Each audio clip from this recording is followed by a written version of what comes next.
दिवे ग्रामपंचायतीच्या सरपंचपदी रुपेश राऊत यांची बिनविरोध निवड झालेली आहे।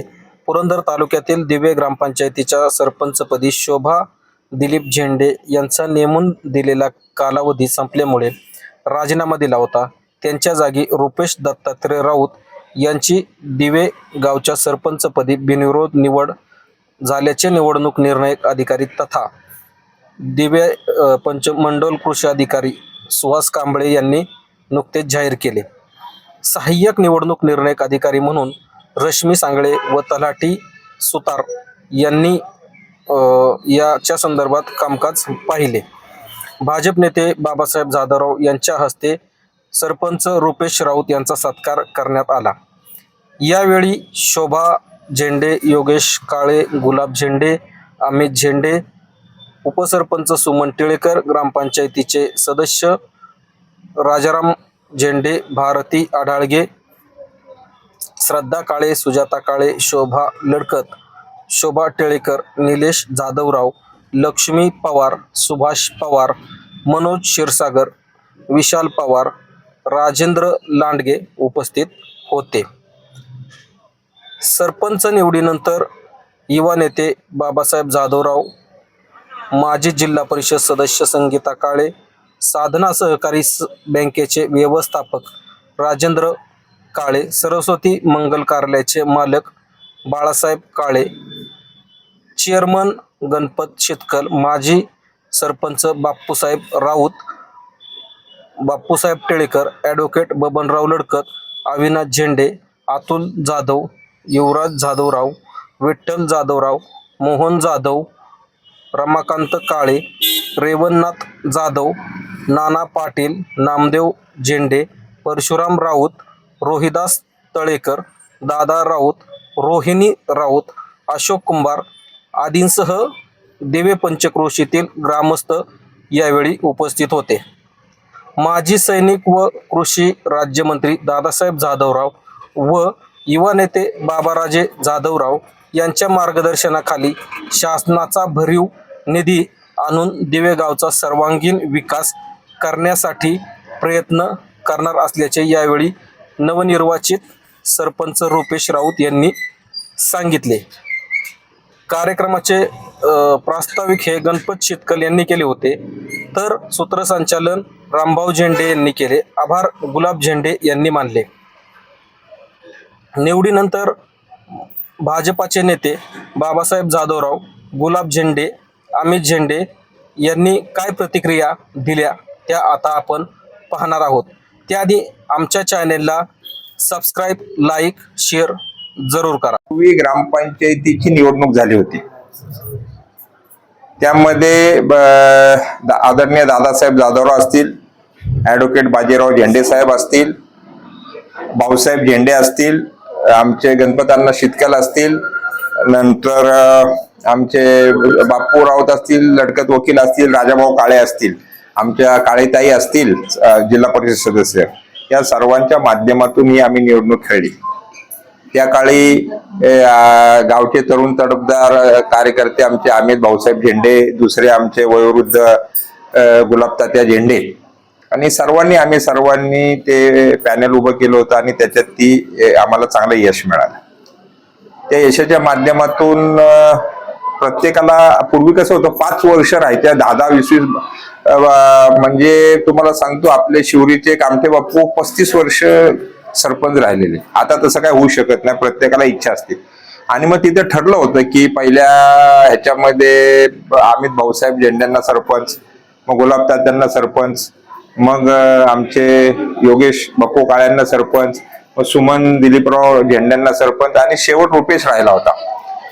पण कसं झालं, कमी जास्त वेळ होतो, म्हणजे त्या दिवशी तसा राजीनामा होत नाही, 2-3 दिवस पुढे मागे होतात आणि त्याच्यात दिवस कमी झाले। आणि आता शोभाताईंचे दिवस असताना त्यांना आम्ही विनंती केली की तुम्ही आम्हाला सहकार्य करा, आणि दोघं नवरा बायकोंनी आमच्या शब्दाला मान देऊन त्यांचा कार्यकाळ असताना त्यांनी राजीनामा दिला। त्यांचे पहिले गावाच्या वतीने सर्व आमच्या सल्लागार समितीच्या वतीने शतशः आभार मानतो। आणि रुपेशला उपसरपंच केलं, सरपंच केलं.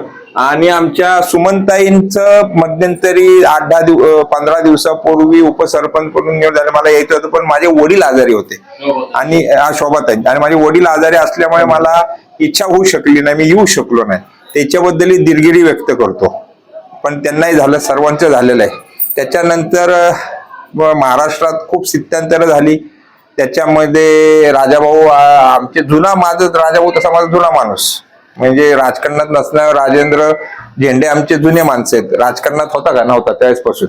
आणि नंतर मग काही राजकीय इकडं तिकडं झालं. जरी कोण कुठल्या पक्षात या गावामध्ये पक्ष काही नसतो, सर्व गावकरी म्हणून एकत्र. आणि मग युत्या झाल्या, महायुत्या झाल्या, त्यांच्या पक्षाचे नेते आम्ही सर्वजण विधानसभा लोकसभेला एकत्र आलो. आणि त्याच्यातनं तेही आज आमच्या बरोबर इथं, राजाभाऊ आज आमच्या बरोबर, त्याचा आनंद आहे. त्यांची सगळी टीम पण इथे, सगळं आम्हाला आनंद आहे. गावात आम्ही कधी राजकारण करत नाही.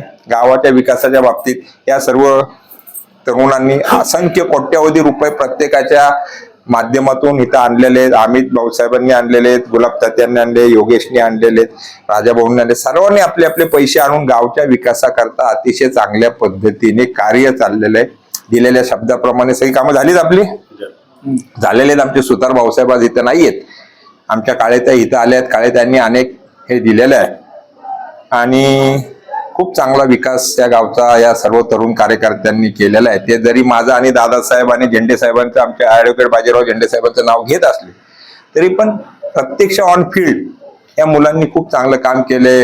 आता पाणी आले, पण पूर्वी पाण्याच्या अनेक अडचणी होत्या गावामध्ये. टँकर चालू करायला लागतं. 100% जवळजवळ टँकर मुक्त गाव यांनी केलेलं आहे. अनेक गोष्टी त्याच्याकरता विहिरीचं पुनर्भरण केले, नवीन विहिरी केल्यात, पिण्याच्या पाण्याच्या व्यवस्था केल्या, शाळेत अतिशय चांगल्या पद्धतीने केलेल्या आहेत, शिक्षणाची पद्धत, आरोग्याची पद्धत, सगळं काही अतिशय चांगले आहेत. आणि गुन्ह्या गोविंदांनी कोणाच्या जातीपातीचं राजकारण न करता सर्वसामान्य माणसाला न्याय द्यायचं काम केलेलं आहे. राजाभाऊ पण आमच्या बरोबर आहे ना.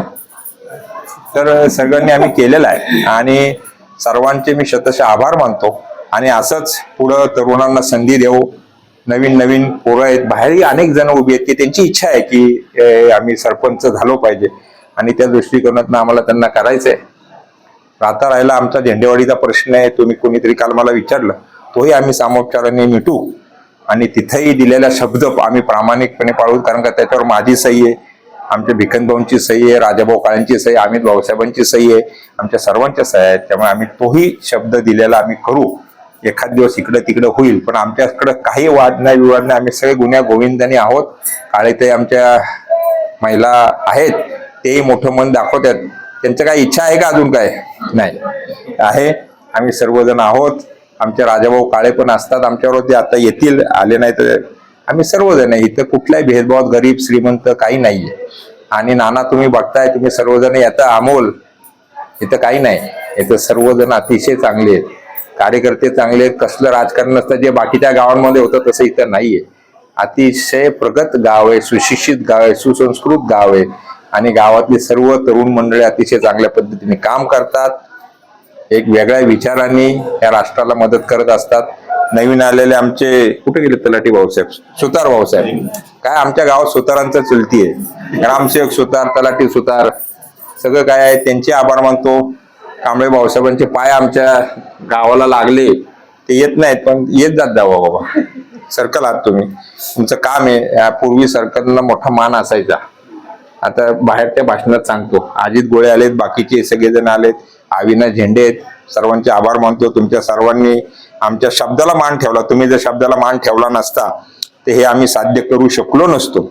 आणि या सर्व ग्रामपंचायत सदस्यांनी प्रामाणिकपणे दिलेल्या शब्दाप्रमाणे वेळोवेळी राजीनामे दिले आणि त्या राजीनाम्याच्या माध्यमातून हसत खेळत दिले आणि त्या माध्यमातून हे सर्व हे कार्य झालंय. हे गरिबाचं पोर, म्हणजे आम्ही रुपेश एक गरिबाचं पोरग आहे आणि ते आज झालं. त्याच्यात खूप मोठं गावालाही आनंद आहे. तर त्यालाही सर्वांनी प्रामाणिकपणे मतदान केलेलं आहे. त्याच्या मागे उभे राहिलेले ते सर्वजण. विकास काय होणार याच्यापेक्षा तुझं नाव लागणं हे फार महत्वाचं होतं. तुझं आज नाव लागून गेलं. अनेकांची इच्छा होती तुझं नाव लागत. एकदम गरीब पोरग आहे आणि तू लागलं. त्याच्या मागे आम्ही सगळे इथं कोण कुठल्या जातीचे नाना मानत नाही. आम्ही सगळे एकत्र भाऊ, लहान भाऊ, छोटा भाऊ असं आमचं काम आहे. परत एकदा रुपेशला शुभेच्छा देतो, ताईंनाही शुभेच्छा देतो. आणि थांबतो. जय हिंद, जय महाराष्ट्र.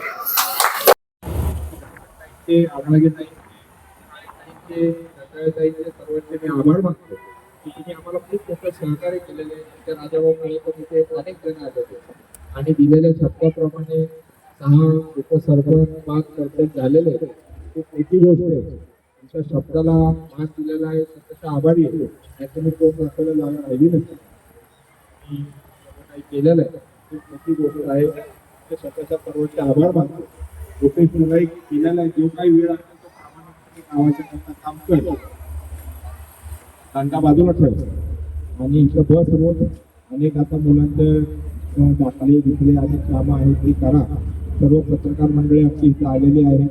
वेळेला येतात त्यावेळेला रुपेश आपला तरी पोरगा एवढा लक्षात घ्या सर्वांनी. अमोल ऐकू ती म्हणते रुपेश माझ्याकडे काय करू नका लावायचं. आणि अनेक चांगली घटना घडलेल्या आहेत तुमच्या सर्वांच्या आशीर्वादाने. दादासाहेब पण आता येऊन गेले. सकाळी जाऊन मात्र काहीतरी 40 वाजून ती येत नाही त्याचे 40 वाजता आलेले आणि सर्वांच्या कडून आभार मानतो. माझ्या वाचण्यासाठी आभार मानतो. ग्रामपंचायत दिवे नवनिर्वाचित सरपंचपदी रुपेश राऊत यांची निवड झाल्याबद्दल मी सर्व ग्रामपंचायत सदस्य आणि माजी सरपंच उपसरपंच सर्वांच्या तर्फे त्यांची निवड झाली असे डिक्लेअर करतो. याच्यामध्ये महत्वाचं असं आमच्या काळात 5 सरपंच आणि 6 उपसरपंच झाले. ठरल्याप्रमाणे बाबादा जाधव आणि दादा जाधव यांनी जो शब्द दिला होता त्या शब्दाला सर्वांनी जागून प्रामाणिकपणे आपापल्या काळात जे राजीनामे दिले होऊन दिले, कोणाला सांगावं नाही लागलं आणि व्यवस्थितपणे 5 वर्षाचा काळ व्यवस्थित पाडला. या 5 वर्षाच्या काळामध्ये अमित असेल, मी असेल, राजू शेट असतील, रुपेश असेल, आम्ही सर्वांनी व्यवस्थितपणे गुण्यागोविंदाने 5 वर्ष विकास केला. आमचे योगेश काळे असतील, आमचे शोभा टिळेकर असतील, शोभा झेंडे असतील, श्रद्धा काळे, सगळ्यांनी जे सहकार्य केलं अगदी व्यवस्थित कुणाची तक्रार नसताना व्यवस्थितपणे 5 वर्ष काळ पार पाडल्याबद्दल मी आपल्या सर्वांच्या वतीने आणि उपस्थित आमचे दैवत दादासाहेब जाधवराव आणि बाबासाहेब जाधवराव यांच्या वतीने मी सर्वांचे आभार मानतो आणि ही निवड रुपेश राऊत यांची सरपंच मध्ये निवड झाली अशी मी जाहीर करतो. पंचायतच्या सरपंचपदी रुपेश दत्तात्रय राऊत यांची निवड करण्यात आली. 2021 ते 2026 या कार्यकालामध्ये साधारणतः 6 उपसरपंच आणि 5 सरपंच लोकांची निवड करण्यात आली होती. यामध्ये बाबासाहेब असतील, दादासाहेब असतील, या सर्वांचं योगदान मोलाचं होतं. या 5 वर्षामध्ये मोठ्या प्रमाणात सर्वांच्या हातून गावची सेवा विकासाच्या रूपी सेवा करण्यात आलेली आहे. तसेच येणाऱ्या काळामध्ये 6-7 महिन्यामध्ये पण रुपेश असतील, शोभा टिळेकर असतील, हे मोठ्या प्रमाणावरती विकासामार्फत गावाची सेवा करतील आणि येणाऱ्या काळामध्ये जे काही मोठ्या प्रमाणात विकास केला जाईल किंवा जे काही काम केले जातील हे बाबासाहेब दादासाहेब यांच्या मार्गदर्शनामध्ये येणाऱ्या 6 महिन्यामध्ये काम केलं जाईल.